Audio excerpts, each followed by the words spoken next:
Hello বন্ধুরা, good afternoon. তোমরা কেমন আছো? আমি খুব ভালো আছি।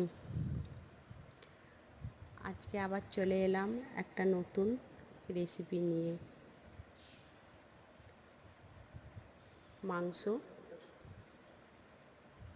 একটু পাতলা ঝোল। প্রথমেই মানে এটা হলো না, এটাকে একবার করে দে। হ্যালো বন্ধুরা, গুড আফটারনুন। তোমরা কেমন আছো? আমি খুব ভালো আছি। আবার চলে এলাম একটা নতুন রেসিপি নিয়ে।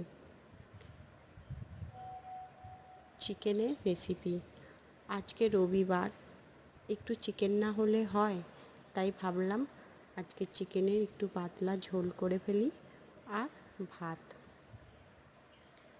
তাই সবার প্রথমে আমি আলুগুলো ভালোভাবে লাল লাল করে ভেজে তুলে রেখেছিলাম। তার উপরে তেল দিয়ে শুকনো লঙ্কা, তেজপাতা আর এলাচ ফোড়ন দিয়ে এলাচটা এত জোরে ফেটে উঠেছে, আমি তো ভয়েই সরে গেছি।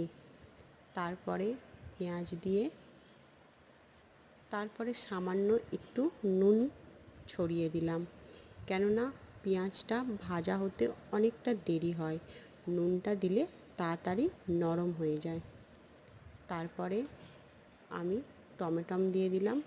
টমেটমটাকে একটু ভালোভাবে ভেজে তারপরে আদা, রসুন আর শুকনো লঙ্কা মিক্সিতে পেস্ট করে নিয়েছিলাম, সেটা দিয়ে ভালোভাবে কষে তারপরে ধনে গুঁড়ো, জিরে গুঁড়ো আর হলুদ গুঁড়ো ওতে ভালোভাবে দিয়ে কষতে থাকলাম। এর আগের বারে আমি মটনের রেসিপি দিয়েছিলাম, ওটা পুরো দিতে পারিনি, সামান্য একটু কষাটাই আমি দিয়েছিলাম।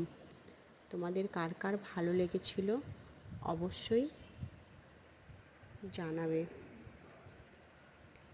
আর তাই জন্যেই ভাবছি এই ভিডিওটা পুরোটা দেবার চেষ্টা করলাম। আমি তো চিকেন এইভাবেই বানাই, তোমরা কীরকমভাবে বানাও আমাকে কমেন্টে অবশ্যই জানাবে। তারপরে ভালোভাবে মশলাটা কষানো হয়ে যাওয়ার পরে মাংসটা দিয়ে ভালোভাবে প্রায় 15-20 মিনিট